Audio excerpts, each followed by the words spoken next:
What up guys, welcome back to another tutorial here. So in this tutorial, pag-usapan natin ito naman na what you call ang title ko nga dito, itong comparison operator. So again, if you're may alam na kayo sa ibang languages, then alam niyo na to basically.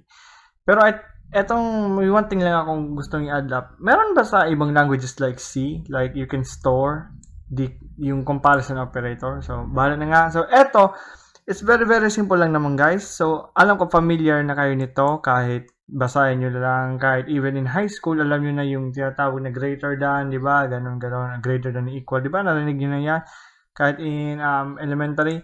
So basically guys, simple lang naman. So gusto ko tong i-discuss cause soon magano tayo ng yung tinatawag na if-else condition, ganon. So yung etong una natin na is basically equal, yung dalawang equal. So ang iba sasabihin equals equal, ganon. Others say equal, for example, ganon. So for example, meron tayo ditong number na 10. We have here a variable called number, and i-store natin sa, value 10, i-store natin dito sa variable na number. Then etong result is equal to eto yung comparison, yung kino-compare kung ano. So basically guys, kapag you do this comparison operators, basically ang result niyan is a boolean data types, o it's either true or false, ganon. So for example, eto number is equal to 2. So etong ang tawag dito, etong comparison, itong operator na to, basically check niya ba kung etong number na to equal ba dito, kung equal ba siya dito. So basically you're just saying na 10 is equal to 2, or 10 is equal to 2. So ano ba, true or false? Basically it is tawag yan, false, kasi hindi naman equal ang 10 sa 2. So kapag let's say I change this to 2, so it will be true because 2 is indeed equal to 2. So ganon. So balik ko dito sa 10. So sa pangalawa naman is not equal. So alam niyo na to marami na nakakita nito, pero sa mga beginners dyan, then basically this means na not equal. So you're just saying na by the way, print ko yung result ha, cause yung result nitong some would say condition, or basta let's say na condition, etong condition na to is ini-store niya dito sa result na variable. So ito print ko. So yun nga, sinasabi ko is number, yung pangalawa, not equal. So basically just the opposite of this. So is 10 not equal to 2? So basically ano yan? Is it true or false? Ang 10 ba ay hindi equal sa 2? Basically guys, it's true because 10 is not equal to 2. Hindi naman talaga equal ang 10 sa 2. So kapag pinalitan ko to ng, for example, 10, so it would return false because you're saying na 10 is not equal to 10. It's basically false guys, because 10 is indeed equal to 10. So hindi mo naman pwedeng sabihin ang 10 hindi equal sa 10. Because equal nga siya, because nag-return ng false, because indicating na 10 is equal to 10, hindi yung so guess nyo naman. Okay, so greater than. So greater than basically means na, for example, eto, let's do this. For example, number, anong value ng number natin is basically 10. 10 is greater than 2. So mas malaki ba, let's say na mas malaki, quote, mas malaki. So ang 10 ba ay greater than 2 or mas malaki? So basically it's true. So let's just add some ganito. So para mas result is wala lang, lang. So ganyan. So true, cause mas malaki nga ang 10 kaysa sa 2. So less than, basically kabaliktaran lang naman ng ganon. So ganyan. So let's do this.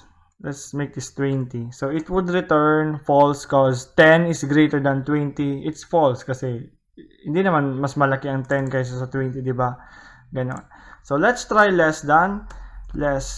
So kapag ina natin yung less than, basically it's true cause number 10 is less than 20. It's true, di ba? Cause mas maliit naman talaga ang 10 kaysa sa 20.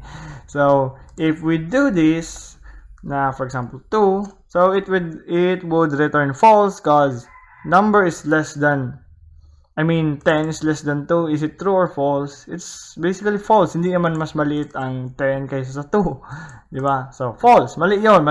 Ganon.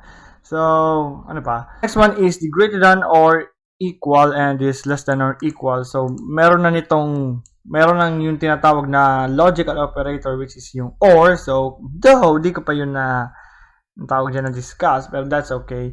So, eto guys, ito linigay ko na pala.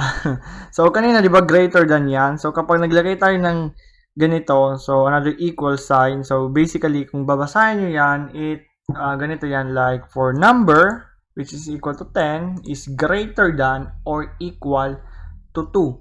So, it's, parang sinasabi mo lang, guys, na ganito, number is greater than 2 or number is equal to 2. So, kapag rinan natin to guys, it's true. Because basically, number, dito pa lang, dito sa, let's call it a condition, yeah. Or some would say na guys, an operand. Pero let's just say condition. So, ganyan. So, dito pa lang, sa number is greater than 2, pag sinabi mo kasing number, isipin nyo guys, like, number is greater than or equal to 2.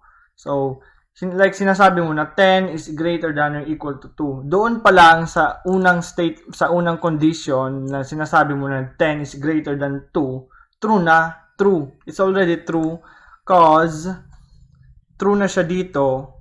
This is already true cause 10 is greater than 2 nga. Totoo naman talaga, di ba? So, yung dito na part is magfo-false cause number is equal to 2, which is false. Hindi naman equal to 2 ang 10. So, basically, if you would say it na, ang tawag dyan, true or false. So, tanda nyo guys, with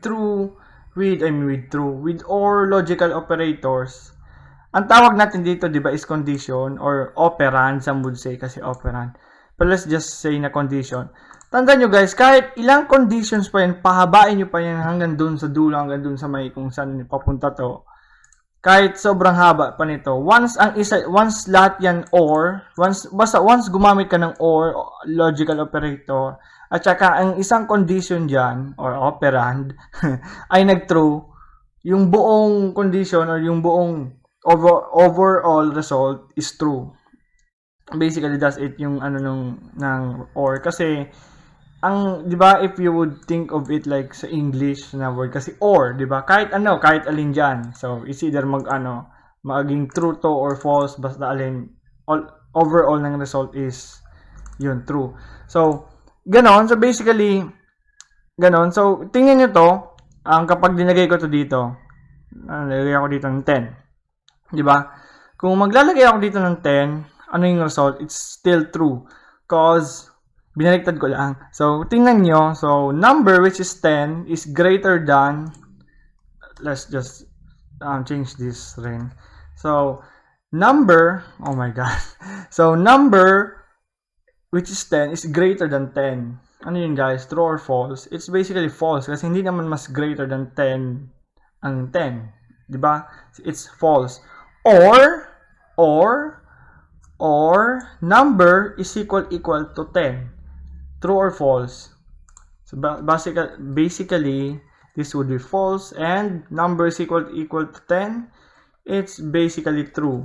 So what you're saying is now false or true is basically true. So we get a result true. So ganun lang naman guys, basically discuss ko na dito yung or, pero i-discuss ko pa rin sa next tutorial. Ito kasing lang to eh. So ganun basically, kapag or, just think of it like may mag-true lang talagang once you gumamit ka ng or, may mag-true lang na isang ang tawag dyan, condition. May mag-true lang na isa dyan, basically true na yan. The overall result of this ang tawag dito, di ba tinatawag natin ito is condition. Ganon. So basically, sa less than guys, pareho lang naman it applies with or, because this just basically reads na ang tawag dyan, number is less than or equal to number is less than or equal to 10. So basically, ang pinagkaiba lang naman nito is etong etong other na to, pero both naman applies the OR logical operator. So let's make a run. So for example, true cause again, number is less than 10, it's false. Hindi naman mas maliit ang 10 sa 10, so false. Pero ayan, you have the or o kaya parang ganun in Tagalog, o kaya number is equal to 10. So ano ba yon? Is number equal to 10? It's true. So basically false or true is true. You know, so bakit nga? Kasi as I've said, that's how the OR logical operator works. Kahit mahaba pa yan ng condition nyo, paabutin nyo pa dito. Once may mag-true dyan na isa, at gumagamit kayo ng OR, then boom, true na yan. So, basically ganun guys. So, that's it. Basically guys, if you want to learn, I don't like seeing these ads close. I don't like seeing those talaga pag nag-visit ako sa ano. So, ayun, as sinasabi ko, if you want to learn more about this logical, what the hell, bakit? Hindi ko nga dyan. So, anyways, kung gusto nyo matuto like for, more about Python, Python, ito, simula tayo sa logical operators or itong comparison. So, I suggest na you can look here sa, you want to be, magtingin-tingin in advance dito sa tutorials point because nakita ko like yung basics ang ganda, like maganda. Also dito, nilalagay nila. And also you can search naman yung may full documentation naman ng Python mismo. They have a website na yung official documentation na tinatawag nilang the Python tutorial. So, yun lang, suggest ko lang to, pero it's up to you kung saan. Ayan. So, I'll put the link on the description here. Itong link nito. So, yun guys. Thank you so much. Thank you.